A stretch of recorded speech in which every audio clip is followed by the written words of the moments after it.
All right, hey everybody. I'm back for another concert review, and as I said, I would be seeing Jason Bonham, and yes, indeed, I saw Jason Bonham.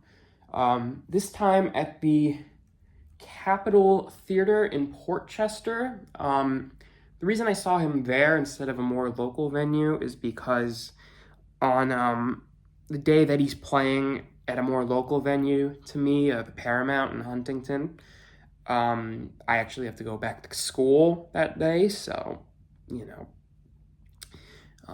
so because of that, I can't go, see him that day.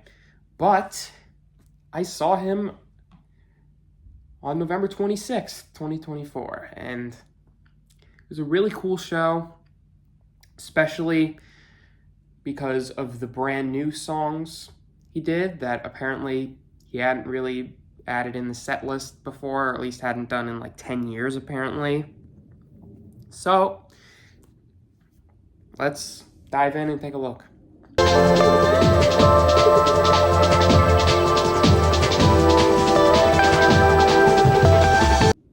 So this show was at the Capitol Theater in Portchester, and this is a cool venue. It's feels very vintage. I believe it was once like a vaudeville theater at one point, and it's a very nice venue. There's a lot of like Grateful Dead related stuff there, because I guess the Grateful Dead played there a lot. And before we actually even went to the show, we actually ate in a Grateful Dead restaurant. That's basically what it was. It was some Mexican place that was like Grateful Dead themed. It was cool. And yeah. So for a little bit, it felt almost more like I was going to a Grateful Dead show for a little bit than going to a Zeppelin-y show. So it kind of felt like that for a little bit, but anyway. So something to note I will be doing for the show is that I'll be skimming over the songs that were the same as the last show I went to, because they were just as good as the other show, really. They were just as good, and honestly, I don't really have much to add when it comes to those, so, we'll just gloss over the ones that were the same, really. But what my goal here is today is to really go over the ones that were new. So, the show started with a track from In Through the Outdoor, In the Evening. And during this number, Jimmy Sakurai had the blue Lake Placid Stratocaster with the whammy bar on it. And so it felt like I was being taken back to Networth a bit. It was pretty dang cool. And throughout the whole show, Jason Bonham made a ton of comments about Networth. That's also because the rendition of Kashmir they do is also based on the Networth version. But anyway, yeah, he makes a lot of Networth related comments. I think it's because he also saw him. That was like one of his favorite concerts. He saw Jason did John Bonham, the rest of the ones one do. But anyways, yeah. So yeah, In the Evening was pretty damn cool. And yeah, apparently he also said that's the song they wanted to open with on the 1980 tour. That's not what they opened with in Europe, but apparently that's what they wanted to open with in the US, according to him. I did not know that before. So hey, the more you know. Alright, they went straight into Good Times, Bad Times after In the Evening, so, and again, it was basically the same thing as last time, so we'll skim over that. And then they did Ramble On. Now, What Is and What Should Never Be, I'm not sure if they did that one at the previous show or not. They might have. But I will say, it was very good as well. Very nice, heavy number. And next up is the other one that is definitely new and was the number I was looking the most forward to. Heartbreaker. Now, if you know me, if you've seen my videos before, you'll know that I've been wanting to see this song live for a while. And while, I've seen my uncle do it in, like, this cover band he was in, this was, like, the first time I saw, saw it at, like, a proper show. And, like, man, it was great. It was so cool. I, like, lost myself in it. It was amazing. Like, he does Mr. Jimmy does the acapella solo, like so good. Although he didn't include the Beethoven thing, and I don't know if he included no, it was Bach. It's Bach, Bourrée. He didn't include and he also, I don't know if he included the 39th Street Bridge song, I think it's called. I don't know if he included that either during the acapella solo, but it was a very good acapella solo nonetheless.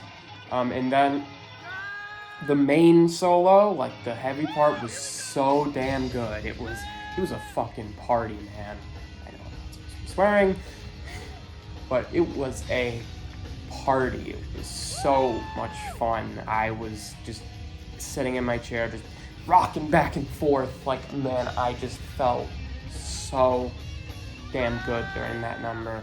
It was really, really good, really strong, just absolutely terrific. Everything I'd been waiting for, basically. It was amazing. Yeah. Interestingly, they didn't do Live and Love and Made after it. I know, obviously, back in the day, Zeppelin didn't play Live and Love and Made either, but it's interesting that this band chose not to. So yeah. But anyway, after that, they did When the Levee Breaks. They did that last time. Again, it was very good, and he pulled out that interesting guitar that my uncle was actually looking it up during that part of the show, and he was showing me and my dad that it's actually a really rare guitar he was playing that was only produced for like 4 years before it was discontinued. Looks pretty damn cool. It was a 12-string. Anyway, after that they knock out 2 heavy hitters. All right, so then they did, after When the Levee Breaks, Achilles' Last Stand. Now, Jason Bonham said he was scared to do this one, and so he was like scared to do this one. But anyway, the number overall was quite good. It was quite good. Mr. Jimmy's solo was great, and it sounded for the most part really good, except for this one part. The part where it's like, for the mighty arms of Atlas, hold the heavens from the earth. The singer screwed that up and forgot to do the from the earth. So it got all mistimed. And he didn't do the rest of the oh. He didn't do any of those. He got scared, I think. I was kind of sad, but for the most part, the number was really good, and although at one point Jason, after the song, said, "Oh, if there was one part where you thought we messed up, no, we didn't. It's because it's based off the Nebworth version." I'm not sure what part he was talking about. Was he talking about the part where he screwed up? The thing is, I've seen the Nebworth version, and he doesn't screw that up at Nebworth. He doesn't screw up the Mighty Arms of Atlas part at Nebworth. So I don't know what he was talking about, but I think it might have been one of the drum parts, maybe. I don't know. Anyway, but yeah, still, despite the issues that happened during it, it was still really good. Although I was a little less excited for this one than Heartbreaker, because I had seen Get the Let Out do this one. But I liked this performance of it a lot. It was, I think it was cooler seeing it with Jason Bonham and Jimmy Sakurai. Even if Get the Let Out's performance was technically better of that song, but still, I think I enjoyed this one more of it. Next, they did Oh Boy. Heavy hitter, been waiting for this one, Dazed and Confused. Oh man, the band's most played song in concert. Hadn't seen either this band or Get the Let Out do it, but now I got to see it live, and it was really cool. It really felt like you were seeing the band do it back in the day. It was awesome. And I got to see the bow solo. He did the bow solo, and it was awesome. It was awesome. You know, he did the original, you know, where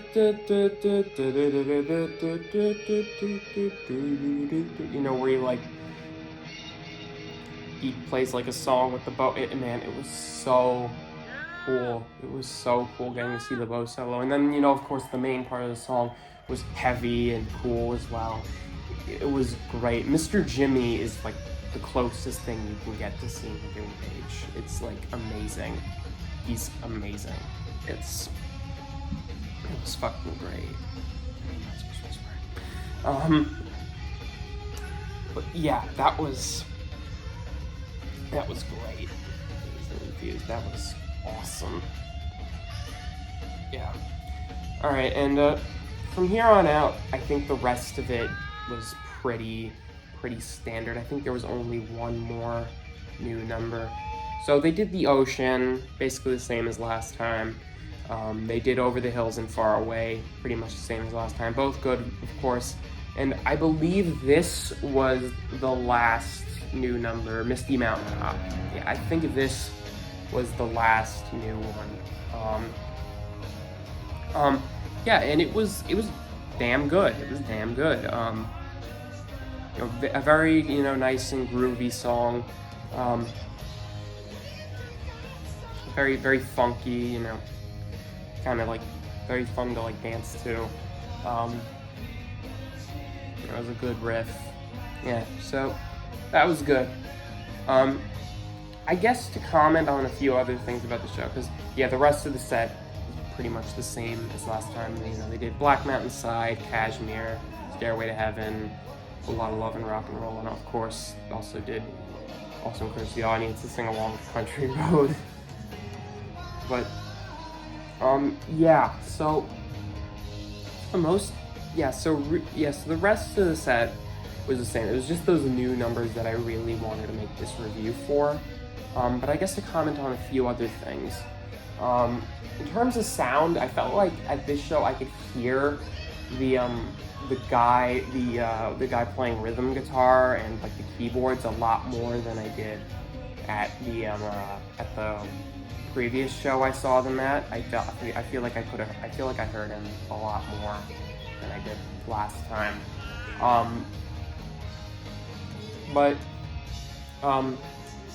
And I think it definitely didn't sound as like clear as it did in the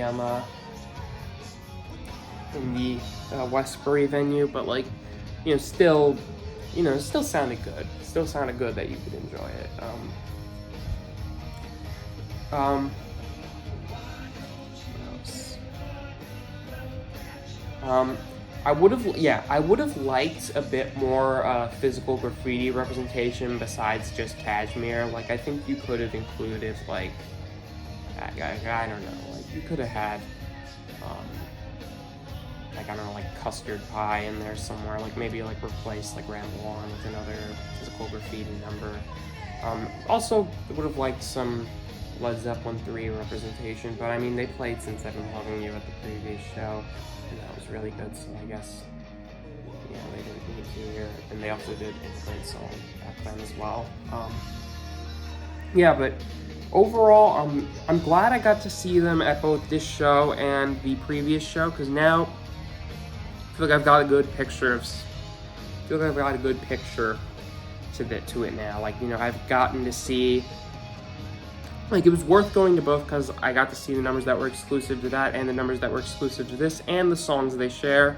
And yeah, Jason Bonham's Led Zeppelin Evening is a very tight group. They're very good at doing numbers.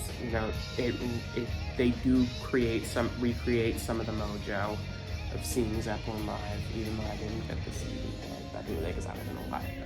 But, you know, they do a good job at recreating the mojo. I would love to see Mr. Jimmy's own band someday, because I know he has that, and it's like really like he really goes for the accuracy. I would love to see that someday. If he ever comes around with his band, that would be awesome. But yeah, that was the show.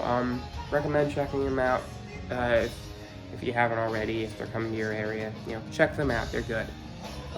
Anyways, my next review might be on this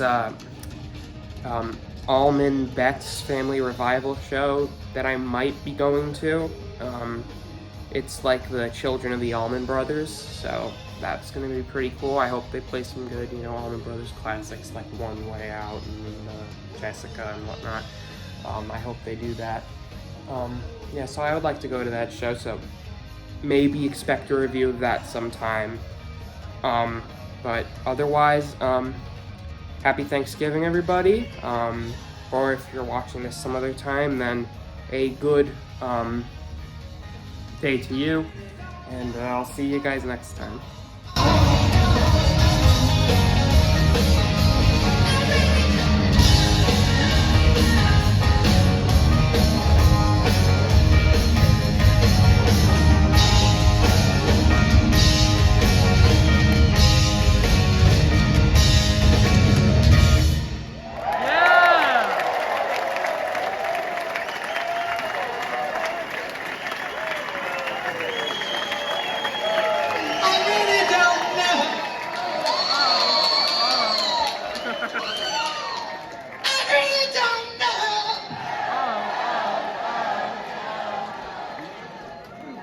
Very nice.